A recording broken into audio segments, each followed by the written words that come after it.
So welcome, Francesca and Gladys. So I'm Jo Applin. I'm the Walter H. Annenberg Professor in the History of Art at the Courtauld.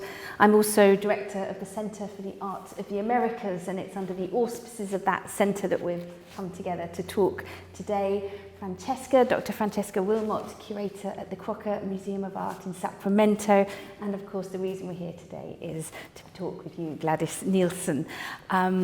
So Francesca, you studied for your Ph.D. at the Courtauld, working with me, and our conversation has carried on since then, to the extent that you're in the process of curating a major exhibition of Gladys's work that opens this summer at the Crocker, and I'm very pleased to have also written for the catalogue for that show because it extends so many of our ongoing conversations over the years. The show is called Gleefully Askew, and I wondered whether maybe you could introduce Gladys by way of telling us a bit about the exhibition.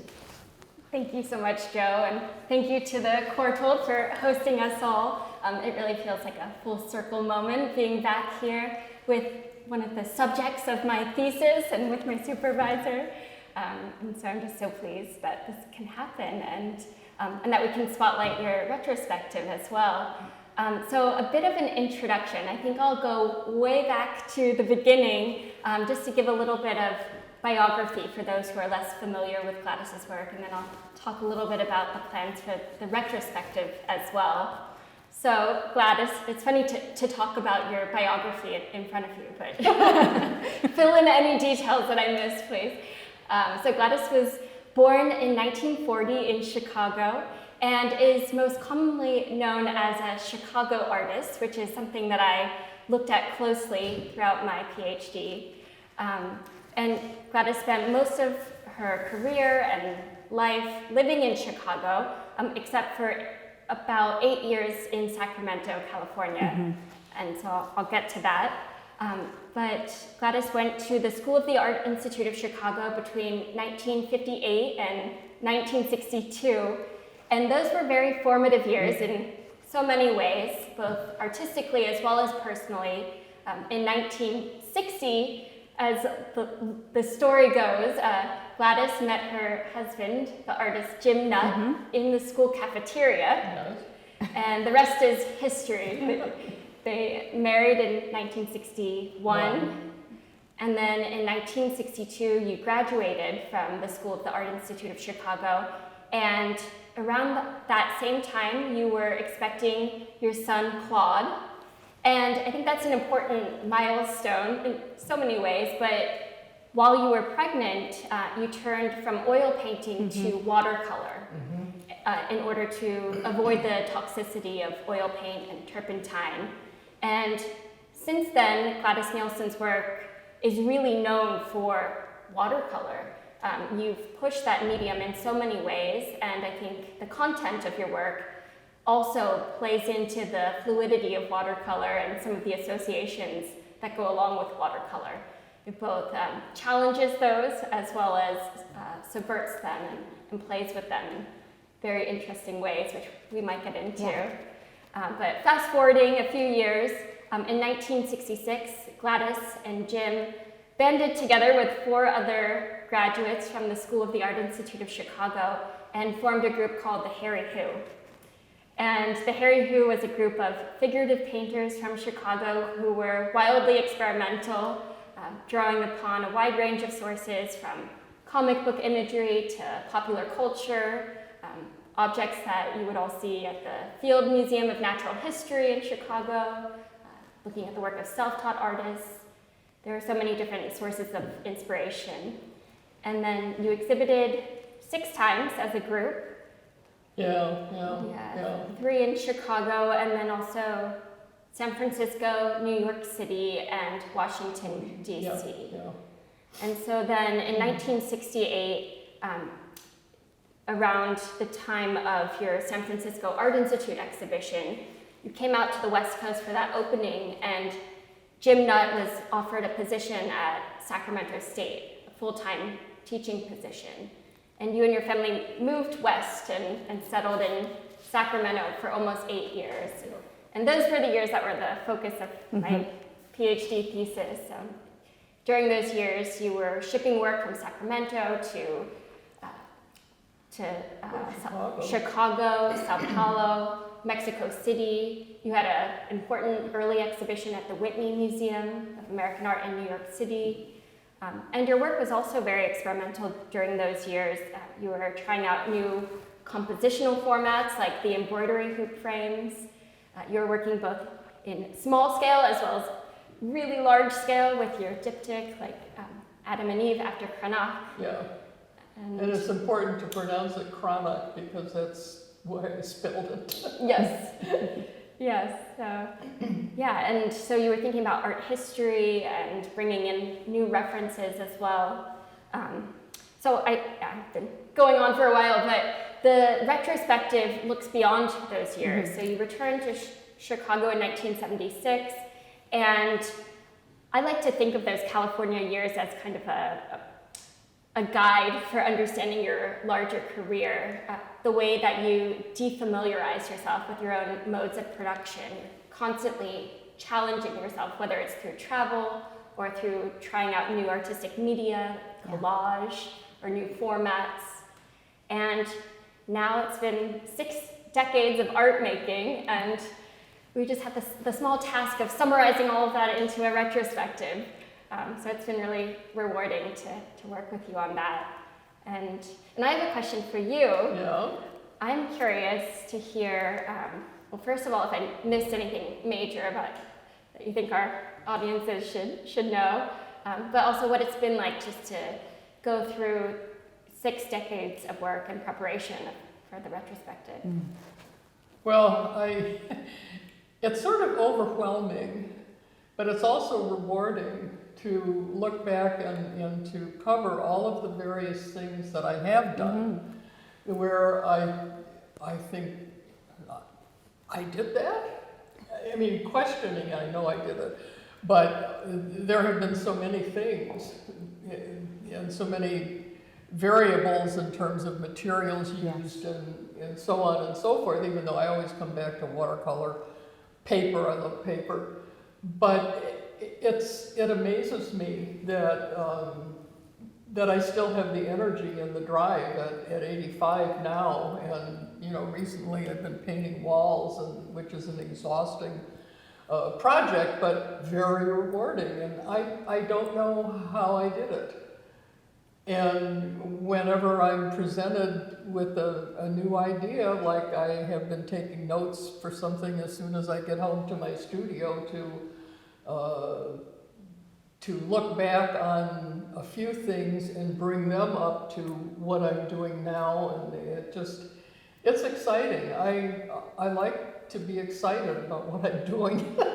I feel like I have boundless energy. I know it's about to run out at some point. Like, am I still going to have this kind of energy?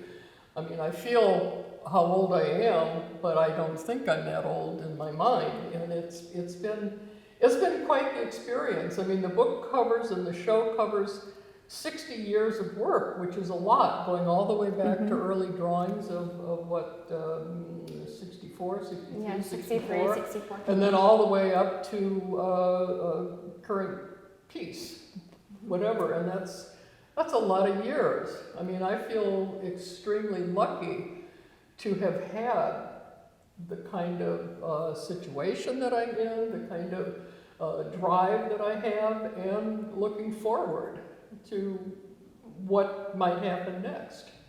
I'm not about to lay down my brush and say, well, I've worked all these years, I don't have to do anything anymore. I mean, phooey on that. I'm too exciting, to keep going on what I'm doing. And it's been very rewarding working with you about it.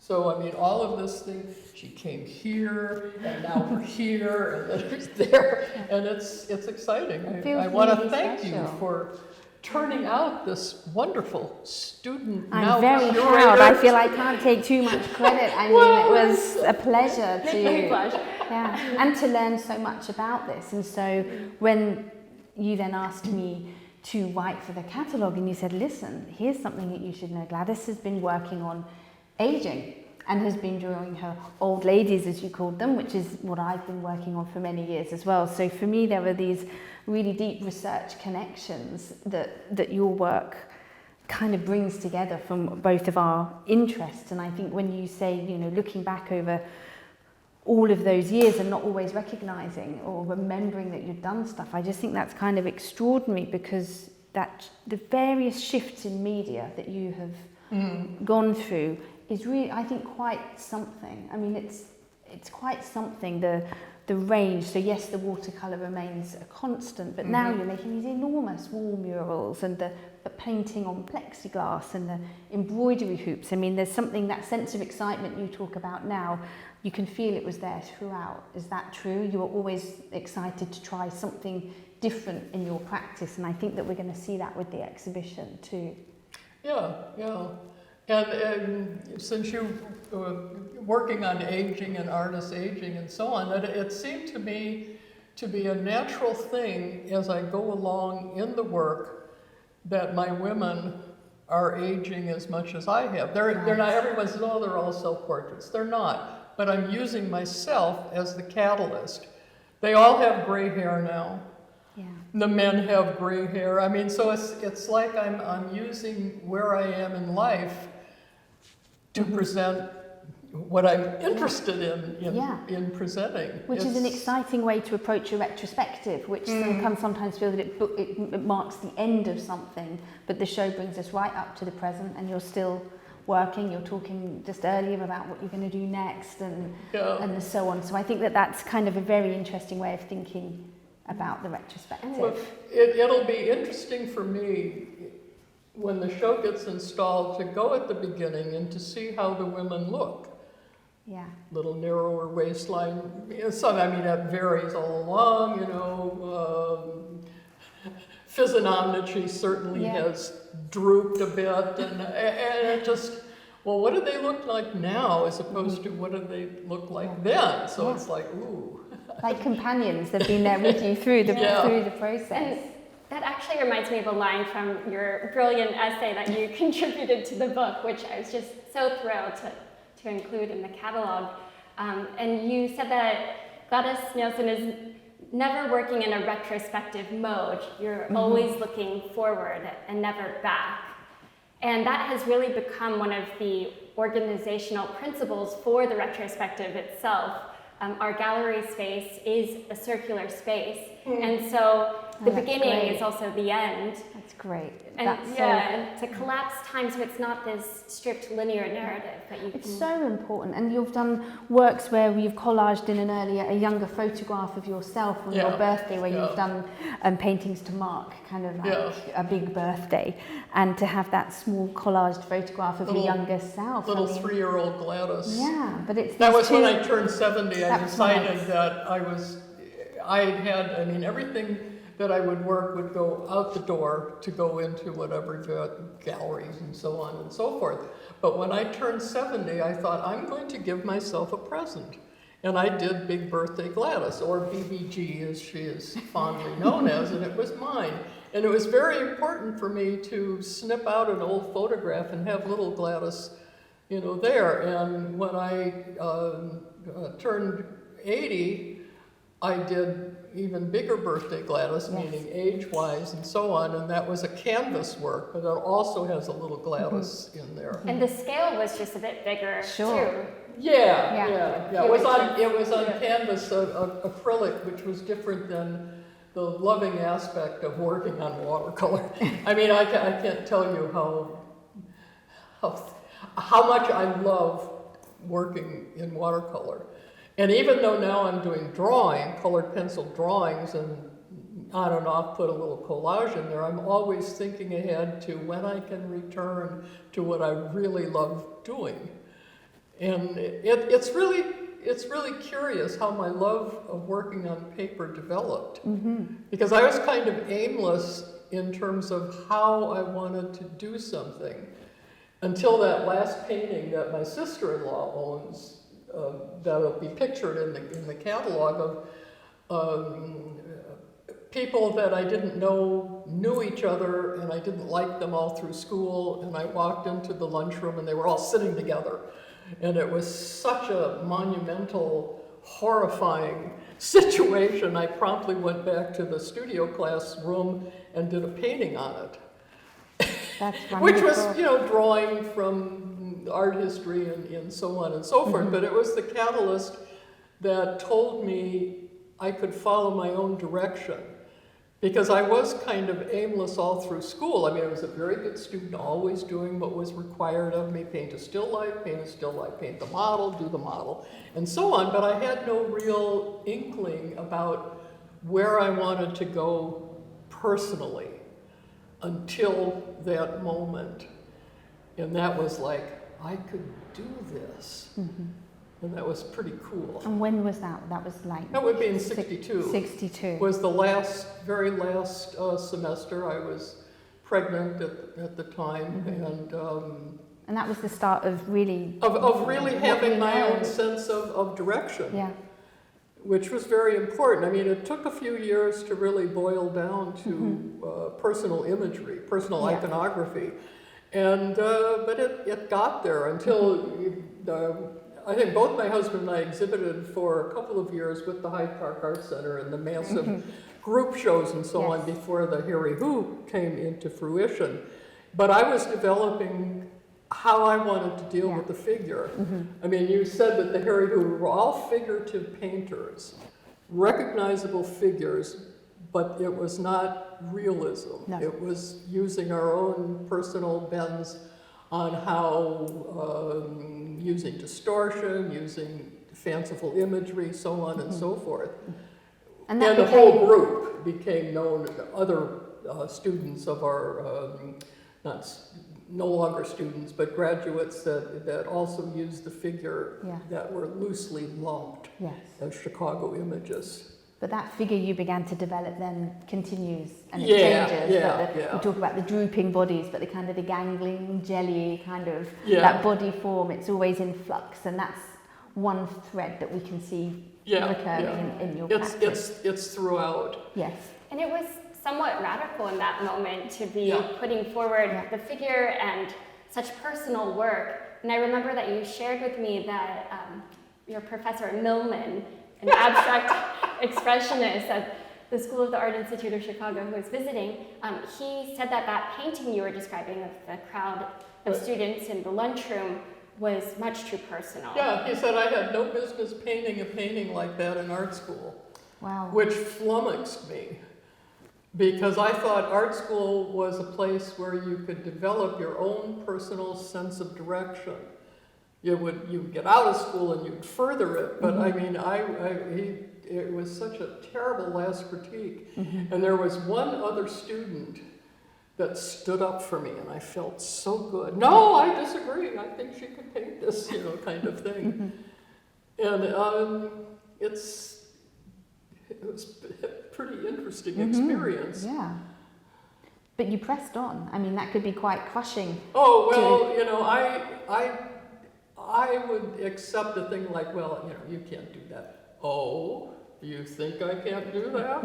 I'll show you. I mean, it would become a throwing down the gauntlet or a dare. Yeah. That there was nobody that was going to tell me I have to stop painting when I got married. No one was going to tell me I had to stop painting when I had a child. You figure out a way to do what you have to do, and you keep doing it. I mean, I'm just like a dog with a bone on that. And you did have a supportive network around you, which was, you've said, was important, right? Your husband, your family. Oh, my husband was, and still is. We really shored each other up.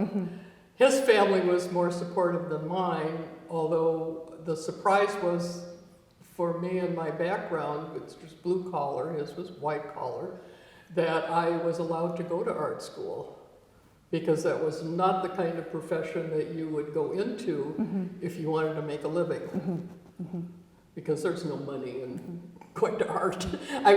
It's very hard. And were there many women? Because certainly in London at that time, the art schools, there were very few women, and one of the common refrains from talking to women who were at art school in the early 60s is that, I was the only one in the studio, or we were there just for the men. We weren't taken seriously by the tutors. So it's often framed as like it was just a hurdle. It was a challenge to them. Yeah. Was that Well, the same experience? It was interesting because in Chicago, it really was kind of, it boiled down more to how good is your art? What does your art look like? Not if you were a man or if you were a woman. I mean, certainly during that whole period of time, men were always getting more than women were. But in terms of the Harry Hoop, we were 2 women and 4 men. In terms of all the other groups that came slightly after, the non-plus-some, the false image group, and so on, there were always women and men together, and that was unusual. And I didn't really realize how unusual it was until I had occasion to be in New York at the same time my then dealer was doing some studio visits for women. And I started listening to what they were talking about, and I thought, my God, I'm horrified. I never had to go through that.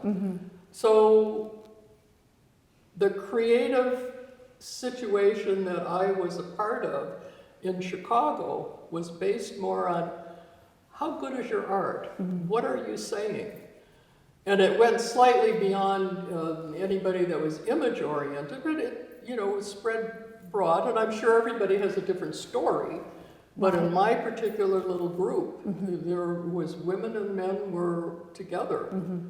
I mean, what I faced early on more than a gender bias was, it's always, I've cited this a lot.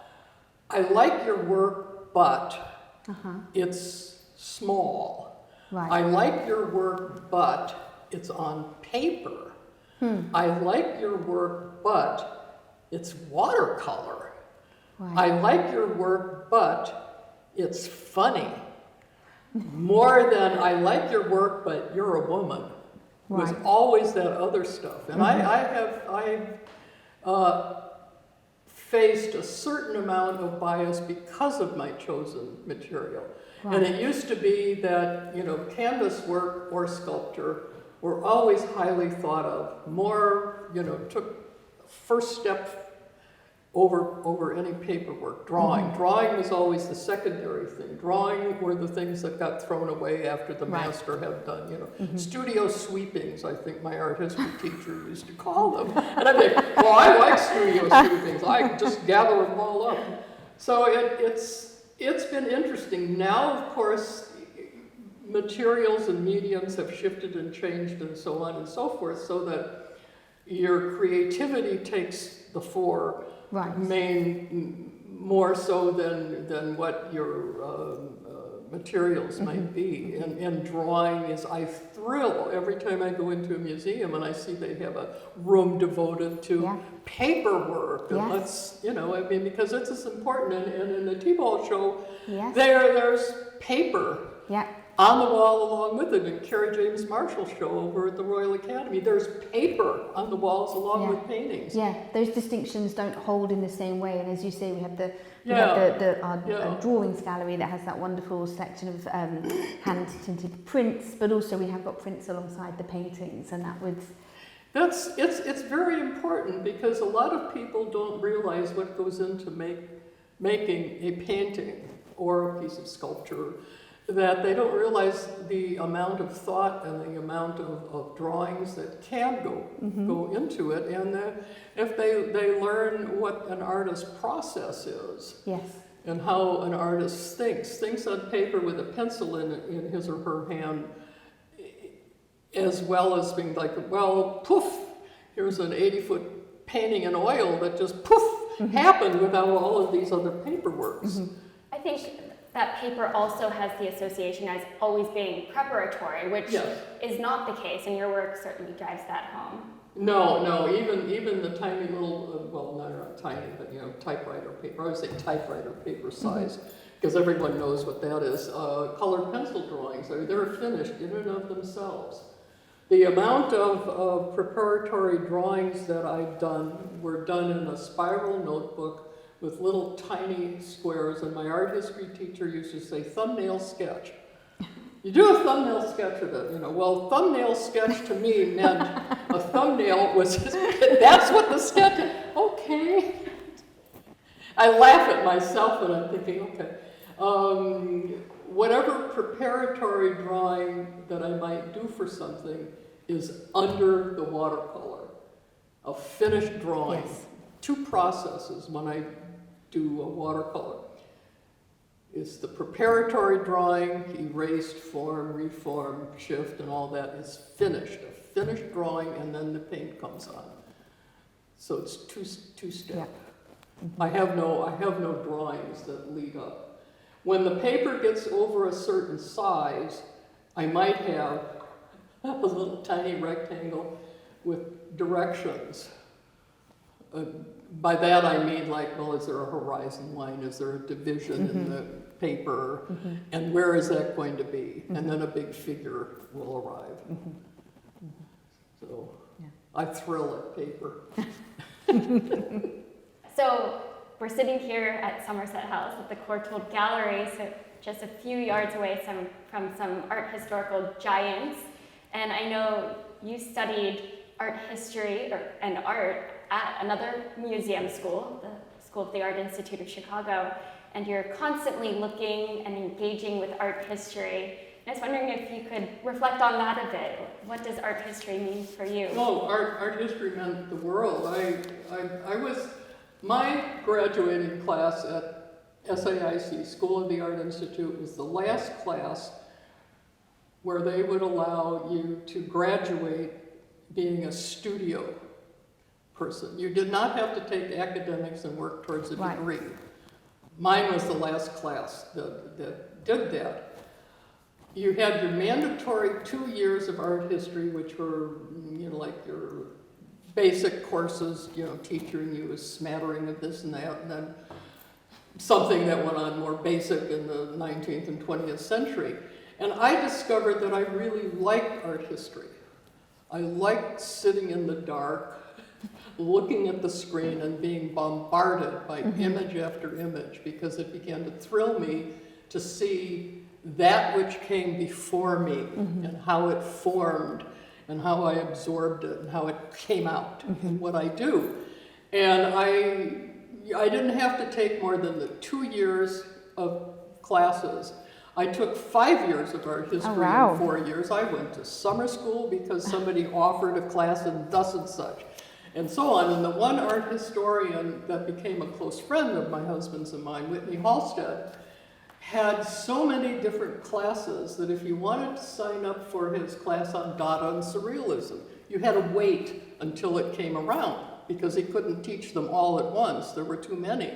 Wow. So there were a lot of his classes that I missed because I wasn't around then. But I suffered through a no air-conditioned room in the middle of summer in the basement of the school to take Dada and Surreal class. And so I loved art history. I loved looking back at what happened. And I strolled over to the portrait gallery.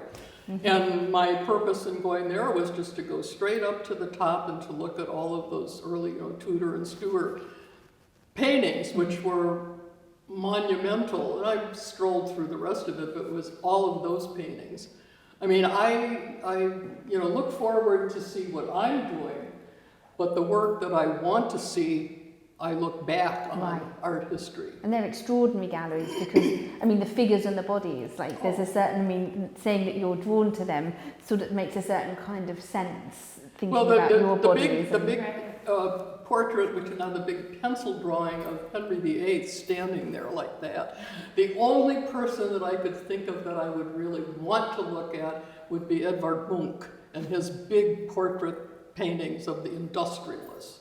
Big, important men, which is immaterial. They could be big, important women, but at the time he was painting big, important men.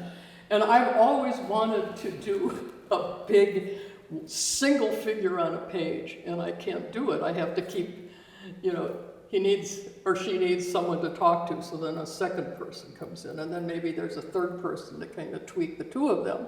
Interesting. And it's like maybe there might be three main figures, unless it's a horizontal venue, and then there might be a few more.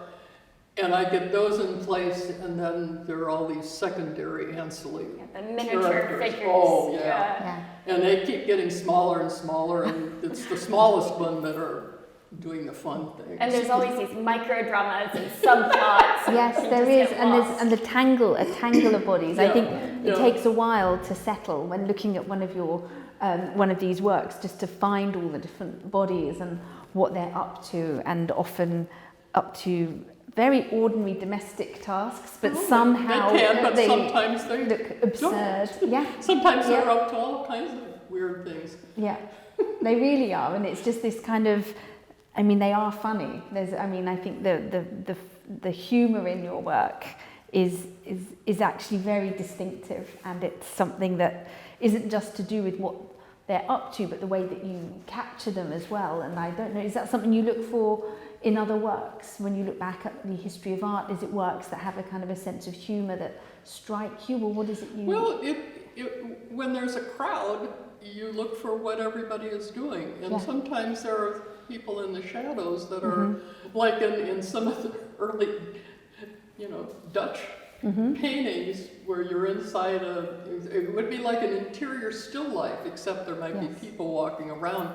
If you look down at the corners, there's always, like a dog peeing on a pillar or, graffiti scratched on something else. And that's sort of like fun. I remember we went to the Doge's Palace last year when we were in Venice for the Biennale, and instead of looking at the main event in some of these large murals, you were drawn to these side characters, and there was one man where his drapery was falling in such a way that you were snickering off to the side. It's always interesting to see when men's drapery falls to the wayside. Yeah, and so I know travel has been a big source of inspiration for you as well. And you told me the story about when you went to Venice in 1972 when Jim Nutt was included in Walter Hopp's American Pavilion for the Biennale that year. And there was that day trip that you took to Florence to see the Botticelli. And you and Jim had very different reactions to it. Well, that was the old Uffizi when it was set up a little different than the new one might be. And we were running, we had, there was going on what was called a hiccup strike, where everything would stop, the trains and so on, and we were going to go somewhere. I don't know where we were going to go. So we ran to the train station with our 9-year-old in tow, and we looked at the board, and Jim said, train leaving for Florence, let's just jump on it. So we jumped on the train and went to Florence and ran to the Uffizi after seeing when the next train back would be. So it's like, we've got 2 hours. So we ran to the Uffizi and ran in, running around looking at all this various art. We came around a corner, and on one side of the wall was the Birth of Venus, and on the other side of the doorway, was the Primavera. And at the same time, and we can't agree who said what, one of us said, "Oh my God, they're so big." And the other one said, "Oh my God, they're so small." Because when we were looking at art history books or being shown slides, we didn't look at size. So I had no idea how big or small anything was. And we've often tried to figure out who said what, and it's hopeless. We cannot remember, well, we're older now, who said what, and that's been a source of real amusement. But that was very important, seeing those two Botticelli paintings, because I did a series on the Birth of Venus. I would quite often do series on paintings where I would explore what could happen, as long as, what did happen and what could happen and what might happen and so on, and just have fun with it. And that's what I would look back at various things that I might get inspired by and have fun with it. Just explore and invent and take apart and put back together. And I've done that, and it seems, whatever I'm doing seems to work for me. Yeah, there's really nothing that beats seeing an artwork in person. And in the 70s, you were often experimenting with acrylic on canvas, or with these embroidery-hoop frames around acrylic paintings. But then in 1979, you were invited to go to, was it Bern? And to see the Paul Klee. Well, I was going to go to London for 2 weeks, and prior to that trip, I had occasion to meet Elke Sperry, who was the Adolf Wolfli collection head at the Baron Kunstmuseum, as well as Jürgen Glasmer, who was the Paul Klee. And they said, "Oh, you're going to London. Oh, don't spend 2 weeks. Come to Baron for a week, and we'll show you blah blah blah." And so I thought, "Oh, that sounds nice. I'll do that." So I changed my plans, and London 1 week and Baron 1 week. Baron leading off, which was interesting because it was in the middle of winter, going on the Alps like that. It was kind of fun. And Elke was a little involved with doing some stuff, and she couldn't show me Wolfli right away. But Jürgen said, "Well, got a lot of Paul Klee watercolors. I'm sure you'd like to see those." And he was in the middle of preparing the 4 volumes, the last drawings of Paul Klee. He would get typewriter paper size. And I would show up at the museum, tiptoe through. He was putting them on the floor because there were so many you couldn't see to make editing for what he was dealing with in terms of his involvement. And he'd say, "Okay, I'm too busy to show you Klee, but there's a trolley, here's a box of Paul Klee, and there's the room that you have to go into." And he'd say, "Let me see your hands," and I'd show my hands. "Yes, I washed before I came. Do you have a ballpoint? Give it to me, I'll give you a pencil. Do you have Kleenex if you have to sneeze?" I said, "Yes." He said, "Okay, well, if you have to sneeze, go stand in a corner." There was a whole regime every day for a week. And he gave me carte blanche, which does not happen. No. I went through Yeah. about 27 boxes of matted Paul Klee watercolors, all by myself in a room. And if I had had German, I could have read Klee's notebooks, which would go along with it, because, Klee experimented and he wrote down everything and so on. And it was, I'm still digesting, and that was back in like 79. Yeah, the end of 79. And I thought it was so interesting within your artistic practice at that time, because you had been experimenting with acrylic and other media, and then you really recommitted to paper. And it seemed like that experience with Paul Klee's watercolors just showed you this love for, or reaffirmed this love for paper. Yeah. Well, Klee watercolors, which even if they're this big, are monumental, which shows you that you don't have to be a 10-foot painting to be monumental. It's nice if you have a really good 10-foot painting, then that's really monumental. But size doesn't matter in terms of impact of thought and commitment and so on like that. And I think back on that experience, and it's like it'll never happen again to anybody. Anybody will be able to do that. And every once in a while I will be at a show and I think I looked at that Paul Klee watercolor. It's like, ooh. I saw it all by myself in a room and nobody else around. No, it was a pretty grand experience. But then the downside for that was when I then went to London, I was so drained that this I didn't... was the same trip. The same went straight trip, from Bern to The London. second week, Yeah. I was so drained and exhausted from looking at his work. I didn't want to look at painting or anything. I thought, well, this is terrible. I'm in London for the first time, and I don't want to look at art.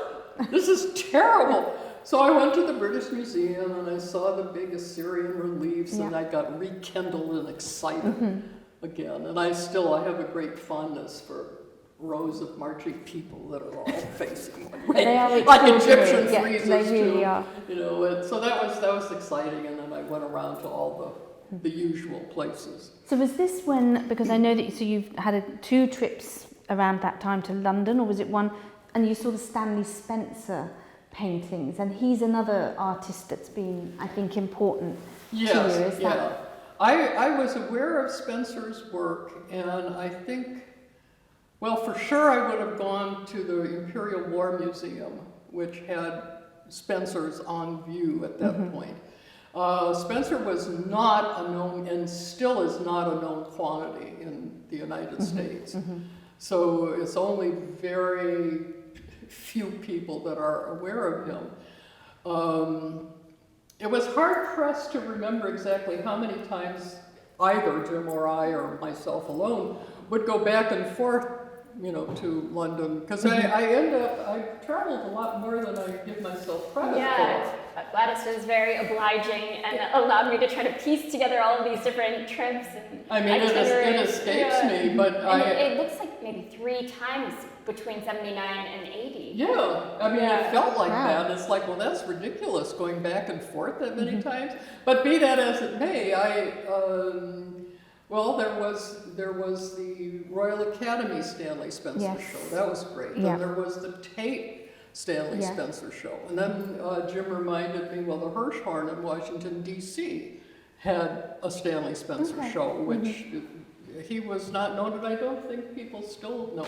I mean, it's his sense of form. I mean, they're so round and corpulent and wonderful, and the pattern, his patterns and all the clothes. I mean, it was just mind-boggling to me. Love his work. For me, it's interesting that you were drawn to him, because even when he was at art school, you know, he was never metropolitan. He went back home.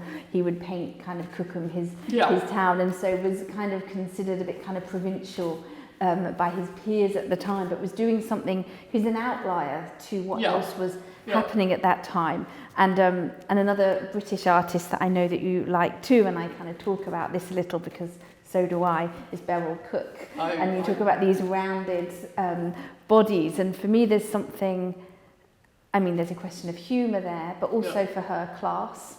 You know, it's really the working class celebrations and also hen parties and so on, but there's a kind of humour and absurdity to that work, but there's something in the colour and those bodies as well, and it strikes me as really interesting that these are 2 sort of outlier British figures. You know, she's never been accepted by the art establishment. She has a big show actually coming up in Plymouth, her hometown, later this year. So something's happening, and she had a really. You have to return, Gladys. Yes, you'll have to come back again. And well, I do have that visa. I may as well use it. Yeah, I mean, come back. And we very recently had a terrific show at Studio Voltaire, which paired Beryl Cook with Tom of Finland. And that was quite exciting. In one of the art newspaper rags that I insist we subscribe to online, I thought, whoa, wait a minute here. This is really weird. And I only knew Cook's work in terms of very polite manners. And then I went online to look at this, and I'm thinking, whoa, she was naughty. Yeah, there's quite something. Yeah. And I can't, I mean, it's mind-boggling to me to compare Tom of Finland, or to couple Tom of Finland with Beryl Cook. That's a hoot. Yeah, and to bring out the eroticism, like the sexiness in both of their practices. And of course, Cook, she wasn't professionally trained as an artist. She makes her earliest works in the 60s, and so she builds a very beloved popular audience, but never sort of a serious art one. But I do think that pairing that brings out the erotics to the work is kind of, I mean, it is kind of absurd, but that's there, I think, in yours funny. too. It's funnier than all hell. And this celebration of the everyday and just ordinary occurrences, something I see in your work as well.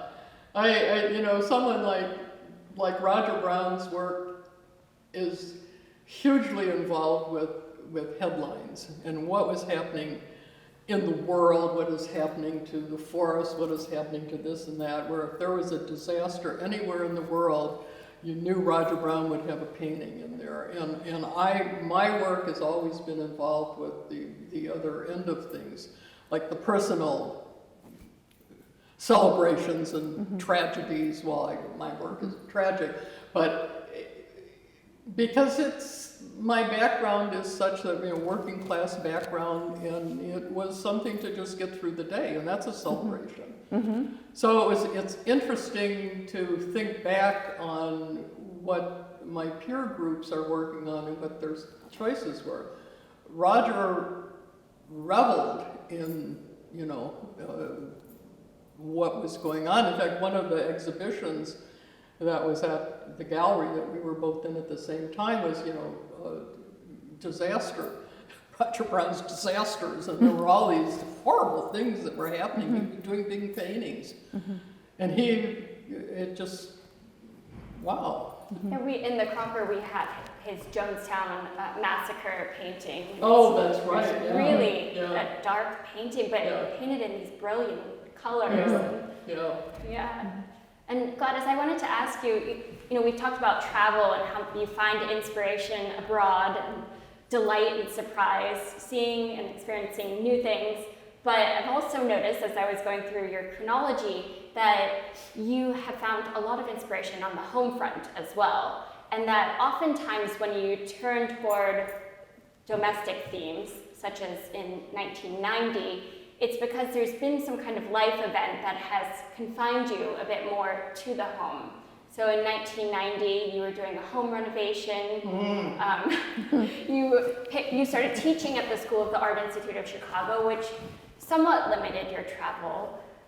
Not entirely, you were still bouncing around the country doing print residencies.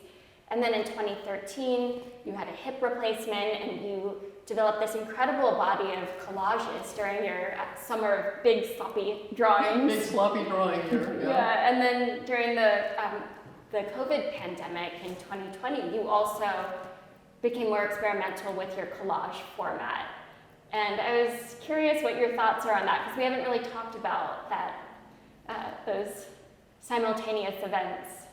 Well, I've always really liked collage. I would never use it that much, except periodically it would come in. When I started to be off for the summer, and it was always, working towards the next show, working towards the next, building up a body of work. And I always had ideas in the back of my mind, maybe I should do this or that. And I would never allow myself to. And then finally I decided, well, that's ridiculous. I'm off for the summer. I'm just not going to do what I'm normal, what I'm expected to do, and I'll just allow myself to do a big sloppy drawing summer.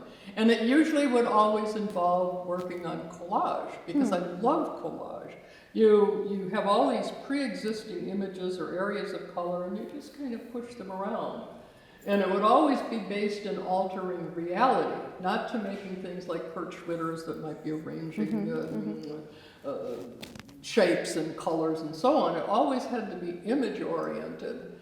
And a lot of times I would have half the page be what I would normally do, being faced with the same kind of image, but made up of pre-existing faces and so on. They look kind of like Rorschach tests. Yeah. And it's thrilling, again, working on paper and having the feel and the texture of it. And big sloppy drawing summer, by the time I got up to the studio after hip replacement, I decided that I had to do some bigger work and more rambunctious, and that's when I started to get into allowing process lines to show. Okay. Because as I said, underneath the watercolors is the drawing that's shaped and formed, erased, and so on, so that there's one perfect line. And I approach doing the watercolors totally different than I approach doing the big sloppy drawings. two different things always involving the same image and the same content, but arrived at in a different manner. And I would start off this big sloppy drawing thing using a lighter colored pen, and then correct by using something slightly darker until I would get to the figure that I wanted. I'd use a black marker pen to do it. And in that series, they had to be large, and I couldn't find any paper that I wanted to use. And then my husband said, well, I've got a few sheets of some drawing paper that I had left over from 1967 or something like that. And, oh, give it to me, you know. And it was a nice size, and he had 13 sheets. So there were 13 drawings in a baker's dozen, so to speak.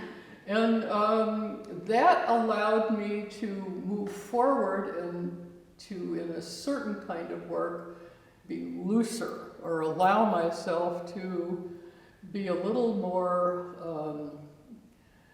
well, I'm always in control of what I'm doing, no matter how it looks. It's very much purposeful, but allowing myself to be looser in approach as far as how my materials or something goes down. In the most current group of works that will have that really nice diptych in it from, what was it?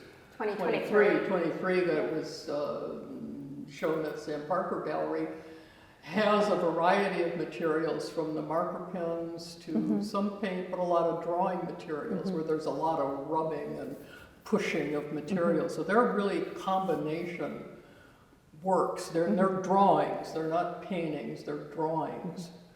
And I find it was so exciting to combine materials in a different way than I might have done it 20 years ago or so.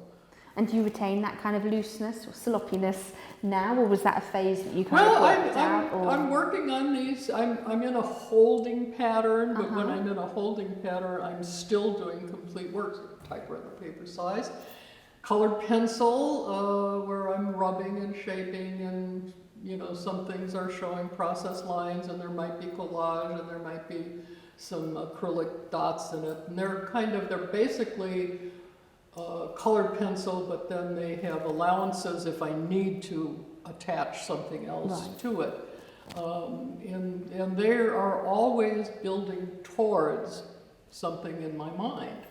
I mean, the walls that I did, the last one was in Houston, where I had a lot of pencil drawing in combination with inked acrylic marker pen lines and so on, that I'm intending to carry forward into some other works that, you know, I've been turning over in my mind now to start in on it. And what do these mural works, what do they give you that working on the typewriter sheet doesn't? What do you mean? What do they just give you? Because it's such a dramatic shift in scale and the work. What is it that drives you to do, just to make these? Well, it's because something different. I've not done that before.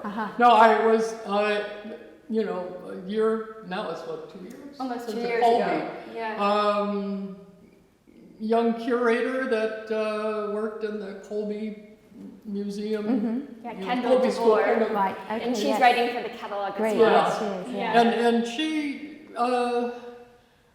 she, I think she sent me an email first saying I'm blah, blah, blah, and I'm wondering, you know, curator, I want to do a drawing show, you know, 3-person drawing show, except it's not a traditional sense because she felt that drawing goes beyond drawing on a piece of paper. Right. And she said, I wonder if you'd be interested in doing a wall. And I'm thinking to myself, well, I wonder how big the wall is. And the wall was like 16 feet high in the gallery. And I thought, good God, that's really big.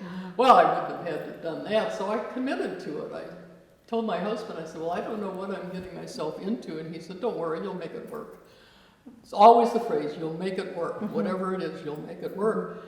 And then somewhere along the process, when she was honing in on it, and we were planning, you know, when I would be there, you know, 2-week period, I'm thinking 2 weeks to paint a 16-foot wall or to draw on it. It's like, oh. when she said, I've shifted how I want the gallery, and how do you feel about having a temporary wall? And I said, what do you mean a temporary wall? And she said, well, the wall that, you know, and she said, I think it'd be interesting to divide the gallery and have this wall, which was only 9 feet high. But it was, you know, it was 16 feet by 18 inches by 16 feet, so it was in the round. So I had the responsibility of 2 sides and then the ends, which meant I had to turn the corner. That's hard to turn a corner. I can when imagine. you're drawing. Extraordinary. And that was my introduction to working on something bigger than typewriter paper or a piece of paper that was, up until that point it was 40 by 60 watercolor paper was the largest single sheet. And sometimes put together as a diptych. As a diptych and so on, but I'd never worked on anything real well. Art Park is different. But I'd never worked on that, and I hearkened back to the first time we were in Paris, he and I, and walked through those big Rubens Maria de Medici, and I said, boy, I want to paint big. It just would be so fun. And this is my opportunity. Yeah. I did a wall at the Art Institute, and then the last one was in Houston. And the Art Institute was for your 85th birthday. For my, I was finished on it for my 85th birthday. I thought, that's awfully old to be climbing up and down the ladder. That is huge, right? That is big. Yeah, but you made it work. I made it work. It's like, you know, and he would always send me off and said, don't worry, you'll make it work. And he's absolutely right. So that I feel like, well, I can do anything. I could do anything. I'll make it work, regardless of what it is. And it's when you have, you know, that kind of responsibility. I mean, a wall, that's pretty out there. It's not a piece of paper you can hide in your drawer. It's out there, and whatever happens, happen. And that's exactly what I said, you know, to Kendall. I have no idea what I'm going to do. No idea, and it was terrifying because we were in a situation where the doors were closed, but people could come and look in the windows and so on and so forth. And the first thing I did, I got one figure down, and then I ran around to the other side where I was hidden. I did the whole wall, and it was like, it's like if I get one figure down, then that figure needs someone to have an exchange Someone with. Else, as you said earlier. And then it never builds. alone. And that's exactly what happened with at the Art Institute and in Houston, that it's like I shouldn't have worried, because if I get one figure down, the rest comes. That's great. I mean, I'm fearless. That is great. Gladys, thank you so much. This has just been a complete pleasure. Thank you for talking to us. I've learned a lot. I've loved hearing you talk about this. So thank you very much. Well, thank you for the opportunity of running off at the mouth. No, it's been a pleasure to have both of you here. Thank you so much, Jo. You're welcome.